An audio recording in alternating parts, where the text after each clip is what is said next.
Hello twelfth class. तो हमने काफ़ी कुछ डिस्कशन करा था बायोटेक्नोलॉजी वाले चैप्टर में कि बायोटेक्नोलॉजी क्या होती है। ठीक है।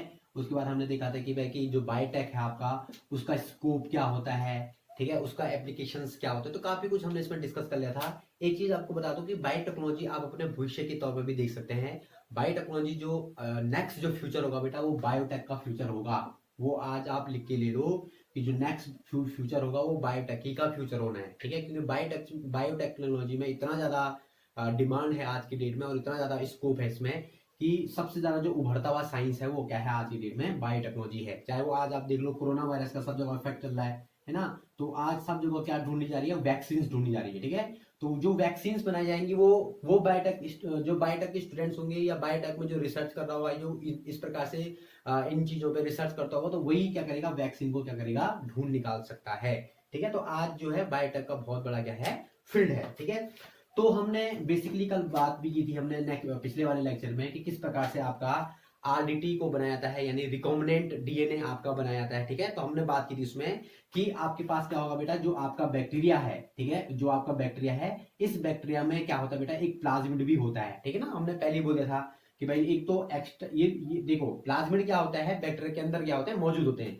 ये तो डीएनए मटेरियल है इसका यहाँ पे। ठीक है ना, ये तो डीएनए है इसका, किसका, बैक्टीरिया का। और इसके अलावा एक डीएनए का अलग सा एक सेगमेंट भी प्रेजेंट होता है, जो इसके ठीक बगल में होता है, जिसको हम क्या बोलते हैं, प्लाज्मिड बोलते हैं। ठीक है, तो ये बैक्टीरिया में मौजूद होता है। ठीक है, एक बार फिर समझ लो कि प्लाज्मिड कुछ कोई और नहीं है, प्लाज्मिड बैक्टीरिया के अंदर पाया जाने वाला एक एक्स्ट्रा क्रोमोसोमल क्या है, मटेरियल है। ठीक है ना, तो वो डीएनए डीएनए तो ये अलग, ये तो डीएनए अलग है इसका, लेकिन प्लाज्मिड भी एक अलग सा इसमें क्या होता है, स्ट्रक्चर होता है। और इस प्लाज्मिड को हम क्या करते हैं, बाहर निकालते हैं। ठीक है, इस पे मैंने बोला था कि रेस्ट्रिक्शन एंडोन्यूक्लियस, इस पे कट लगाएंगे। देन क्या करते हैं हम लोग, एक दूसरा दूसरा जो आपका डीएन, जिसको हम जीन ऑफ इंटरेस्ट बोले थे, या जिसको हम बोले थे कि जो डिजायरेबल डीएनए हम इसको बोले थे, तो इस पे भी हम कट लगाएंगे सेम रेस्ट्रिक्शन एंजाइम से।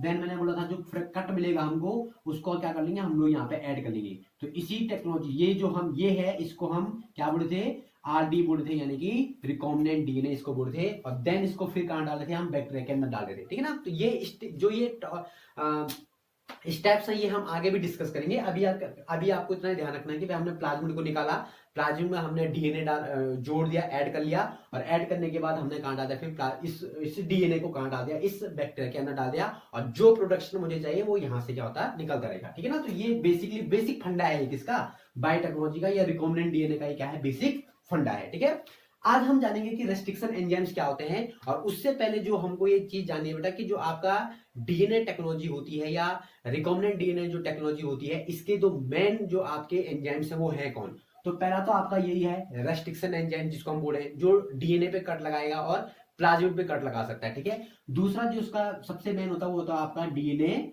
Ligase, DNA ligase. ठीक है, और आपको बताओ कि डीएनए लाइगेज कहां पढ़ा था हमने, तो डीएनए लाइगेज हमने पढ़ा था डीएनए रेप्लिकेशंस में। ठीक है, आप पढ़ो, ओकाजा के फ्रेगमेंट पढ़ाया था ना, ओकाजा के फ्रेगमेंट बनते हैं। और ओकाजा के फ्रेगमेंट्स बनने के बाद मैंने एक चीज बताई थी आपको कि जो फ्रेगमेंट्स, छोटे छोटे फ्रेगमेंट्स होते हैं, उनको जोड़ने का काम कौन करेगा, आपका डीएनए लाइगेज करता है। ठीक है, तो ये दो एंजाइम्स बड़े इंपॉर्टेंट होते हैं। The first one is restriction enzyme and the second one is DNA ligase. ठीक है, तो DNA ligase is a basically a genetic glue, इसको हम एक दूसरा नाम भी बोल देते हैं, जेनेटिक ग्लू, जेनेटिक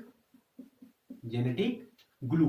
ठीक है ना, ये ग्लू है, एक गोंद की तरह क्या करेगा, एक काम करेगा। ठीक है, तो ये ग्लू की तरह काम कर रहा है, ये जोड़ने का काम कर रहा है। कोई भी दो टूटे हुए सेगमेंट है, उसको जोड़ने का काम कौन कर रहा है, आपका डीएनए लाइगेज कर रहा है। ठीक है, ओके, नेक्स्ट बढ़ते हैं। अब ये रेस्ट्रिक्शन एंजाइम जो है बेटा, ये कहां से मिलते हैं हमको, ठीक है, हम कहां से ऑब्टेन करते हैं इनको। ठीक है ना, तो रेस्ट्रिक्शन एंजाइम कहीं नहीं मिलते, ये कहां प्रेजेंट होते हैं, ये बैक्टीरिया में ही प्रेजेंट होते हैं। ठीक है ना, ये बैक्टीरिया में ही प्रेजेंट होते हैं, कौन, आपके रेस्ट्रिक्शन एंजाइम। अब ये बैक्टीरिया में क्या काम करते हैं बेटा, तो ये बैक्टीरिया का डिफेंस मैकेनिज्म का क्या होते हैं, हिस्सा होते हैं। ठीक है, डिफेंस।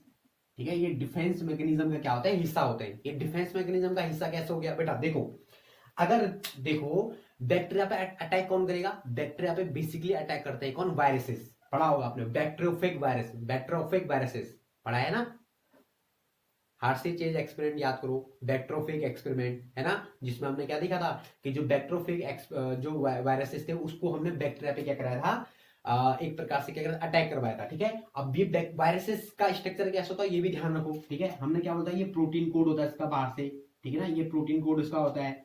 इसके अंदर क्या होता है, न्यूक्लिक एसिड होता है इसका, या डीएनए हो या तो आरएनए हो, या तो डीएनए हो उसमें या तो क्या हो, आरएनए हो। और ये बाहर से क्या होता है, इसका प्रोटीन कोड होता है। पढ़ा था कि नहीं पढ़ा था? ठीक है ना। अब हमने क्या पढ़ा था, ये दोनों चीज हमने पढ़ी थी। ठीक है, अब देखो हुआ क्या बेटा, कि जो बैक्टीरिया होता है, अगर ये वायरस अगर कहां चला गया, इस बैक्टीरिया पे इसने अटैक कर लिया। ठीक है, इस बैक्टीरिया पे अगर इसने अटैक कर लिया तो क्या होगा, होगा क्या कि ये अपना न्यूक्लिक एसिड को कहां छोड़ेगा, इसके अंदर छोड़ेगा। ठीक है, इसके अंदर छोड़ेगा तो हो सकता है कि ये बैक्टीरिया को क्या कर ले, मार दे। ठीक है ना, लेकिन होता क्या है बेटा कि इस बैक्टीरिया के पास क्या होता है, कुछ रेस्ट्रिक्शन एंजाइम्स होते हैं, और इन रेस्ट्रिक्शन एंजाइम की मदद से ये इसके डीएनए को क्या कर लेगा, कट कर सकता है, काट देगा उसके डीएनए को। और जब इसका डीएनए कट जाएगा तो ये इसका डीएनए एक्सप्रेस नहीं कर पाएगा, है ना, एक्सप्रेस नहीं करेगा तो ये वायरस क्या हो जाएगा, ये मर जाएगा, या जो डीएनए इसके अंदर आया था वो क्या हो जाएगा, मर जाएगा। अरे बस समय तो ये रेस्ट्रिक्शन एंजाइम का काम होता है। ठीक है, साइंटिस्टों को तब पता चला है अबे ये रेस्ट्रिक्शन एंजाइम तो यहाँ इसके डिफेंस मैकेनिज्म का हिस्सा है। ठीक है ना, क्यों ना हम इसको डीएनए को कट मार दें। ओके, अब देखो बेटा, अब आपको एक बात आ रही होगी समझ में कि देखिए सारा, जब ये जो आपका क्या है, ये वायरस जो बैक्टीरिया का रेस्ट्रिक्शन एंजाइम जो इसके अंदर मौजूद है, ये अगर किसी वायरस के डीएनए को मारता है तो ये अपने डीएनए को क्यों नहीं काटेगा। अरे बस समझ, जैसे मान लीजिए आपका वायरस है, ये बैक्टीरिया है, और ये बैक्टीरिया का क्या है, रेस्ट्रिक्शन एंजाइम्स है। ठीक है, और एक रेस्ट्रिक्शन एंजाइम नहीं तो बहुत सारे प्रकार के रेस्ट्रिक्शन एंजाइम्स होते हैं। ठीक है ना, अब ये रेस्ट्रिक्शन एंजाइम मान लीजिए इसने क्या किया, इस वायरस के डीएनए को क्या कर लिया, कट कर लिया, यहां अंदर इसको क्या कर लिया, कट कर लिया, है ना। तो क्या ये रेस्ट्रिक्शन एंजाइम इसी अपने ही बैक्टीरिया के डीएनए को नहीं मारेगा क्या? नहीं मार सकता, इसका आंसर है नहीं मारेगा, कभी नहीं मारेगा। क्यों, कभी कट नहीं लगा सकता वो। क्यों नहीं कट नहीं लगा सकता बेटा, क्योंकि रेस्ट्रिक्शन एंजाइम की खूबी होती है, जो रेस्ट्रिक्शन एंजाइम बैक्टीरिया में प्रेजेंट होते हैं इनकी एक खूबी होती है बेटा, ये एक विशेष सीक्वेंस को ही कट लगाते हैं, है ना। ये डीएनए के स्पेशल सीक्वेंस को, किसी स्पेशल सीक्वेंस को क्या करते हैं, कट लगाते हैं। ठीक है ना, और उन सीक्वेंस को हम बोलते हैं palindromic sequence. Very very very very important. ठीक है ना, पैलिंड्रोमिक सीक्वेंस हम उनको बोलते हैं। ठीक है ना, फिर बात समझ लो कि जो आपके डीएनए स्पेशल सीक्वेंसेस होते हैं उन पे ही कट लगाता है कौन, आपका रेस्ट्रिक्शन एंजाइम। अब वो जो सीक्वेंस होते हैं वो आपके होते हैं पैलिंड्रोमिक सीक्वेंस। अब ये पैलिंड्रोमिक सीक्वेंस क्या होते हैं, देखो देखिए ये लिखा है यहाँ पे मलयालम लिखा हुआ है। ठीक है ना, अब हम इसको उल्टा पढ़ेंगे अगर, तो ये उल्टे में भी क्या आएगा, यही आएगा। ठीक है, जैसे देखिए MALAYALAM, तो ये हुआ मलयालम, ये भी हुआ आपका मलयालम। अरे बात समझ, चाहे उल्टा पढ़ो सीधा पढ़ो दोनों क्या है, सीक्वेंसेस एक ही है।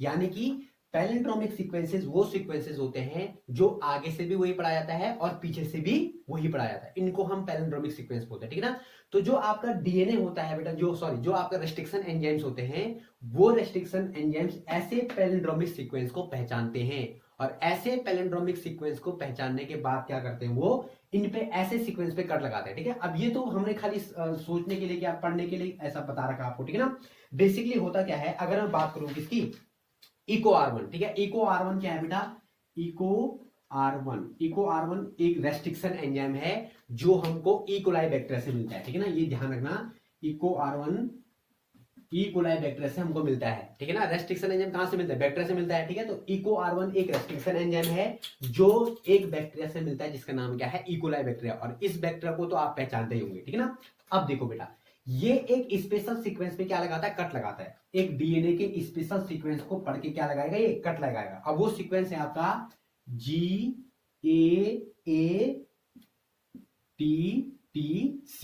GAATTC, इस सीक्वेंस को पढ़ के क्या लगाएगा, कट लगाएगा। अब ये GAATTC क्या है, देखो ये है 5 प्राइम से 3 प्राइम मान लिया जाए। ठीक है, उल्टाओ तो ये क्या हो जाएगा आपका 5 प्राइम 3 प्राइम। ठीक है ना, अब पढ़ो इसको, इस C के नीचे क्या होगा, G, यहाँ पे A, यहाँ पे A, यहाँ पे T, यहाँ पे T और यहाँ पे C, तो GAATTC और GAATTC। तो जो आपका इको R1 होगा बेटा, वो ऐसे सीक्वेंस को, जहां पे इसको डीएनए का ऐसा सीक्वेंस मिलेगा, ये क्या कर देगा, कट मार देगा। हरी बात समझ में? तो आपका ये क्या है, ये इको R1 इस प्रकार के सीक्वेंसेस को कट मारेगा, ये एग्जाम में आता है, ठीक है ना। पैलिंड्रोमिक सीक्वेंस क्या होते हैं और इको R1 का जो सीक्वेंस है, इको R1 किस सीक्वेंस पे कट लगाएगा, तो ये भी एग्जाम में आता है कि GAATTC या GAATTC ऐसे डीएनए सीक्वेंस को पहचान के क्या लगाएगा, ये कट लगाएगा। अब ध्यान देना, जब बैक्टीरिया किसी वायरस के डीएनए को काटेगा या वायरस के न्यूक्लिक एसिड को काटेगा, तो क्या करेगा, ऐसे सीक्वेंस को पहचान के क्या करेगा, कट लगाएगा, ठीक है ना। तो बेसिकली ये वाला सीक्वेंस जो होगा वो उस बैक्टीरिया के डीएनए में नहीं होगा, उस बैक्टीरिया के डीएनए में वो नहीं होगा। यही वजह है कि आपका जो आपका क्या है, जो बैक्टीरिया है उसके पास जो रेस्ट्रिक्शन एंजाइम है वो अपने डीएनए को कट नहीं मारेगा, ठीक है। कि जो उसके पास रेस्ट्रिक्शन एंजाइम होगा वो एक विशेष तरह के सीक्वेंस को कट लगाएगा, और वो जो विशेष तरह के सीक्वेंस है वो उस बैक्टीरिया में नहीं पाए जाते हैं, ठीक है ना। यही एक रीजन है कि ये ऐसा होगा। हरी बात समझ? तो ये हमने पढ़ा बेटा क्या इसके बारे में, किसके, रेस्ट्रिक्शन एंजाइम्स के बारे में। और रेस्ट्रिक्शन एंजाइम बेटा जब डीएनए पे कट लगाएगा तो ये 3 प्रकार के क्या बनाता है, वहां पे एक पॉइंट बनाएगा, 3 प्रकार के कट लगाने से। एक पहला जो कट होता है इसको हम ब्लंट कट बोलते हैं, ठीक है ना। पहले कट को क्या बोलेंगे, ब्लंट कट बोलते हैं।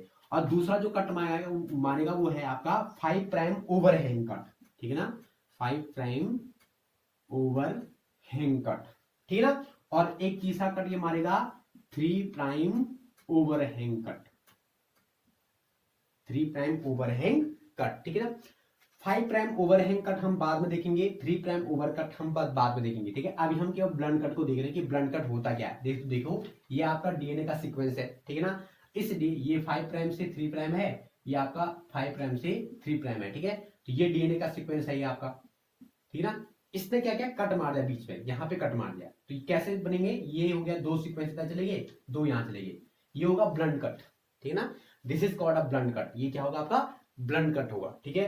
तो ये हम बाद में देखेंगे 5 प्राइम ओवरहैंग और 3 प्राइम ओवरहैंग, जब हम रेस्ट्रिक्शन एंजाइम की मैकेनिज्म को देखेंगे तब वहां पर हम इसको समझेंगे। अभी केवल ब्लंट कट समझ लो कि ब्लंट कट होता क्या है, ठीक है। तो ठीक है, तो आपको समझ में आ गया होगा आज का टॉपिक के बारे में कि रेस्ट्रिक्शन एंजाइम किस प्रकार से वर्क करते हैं, रेस्ट्रिक्शन एंजाइम हम कहां से खोजते हैं, और किस प्रकार से रेस्ट्रिक्शन एंजाइम पैलिंड्रोमिक सीक्वेंस पे कट लगाते हैं, ठीक है। कल हम देखेंगे इसमें रेस्ट्रिक्शन एंजाइम के बारे में कुछ और डिटेल्स इसमें हम लोग देखेंगे, ठीक है। तो तब तक के लिए बाय।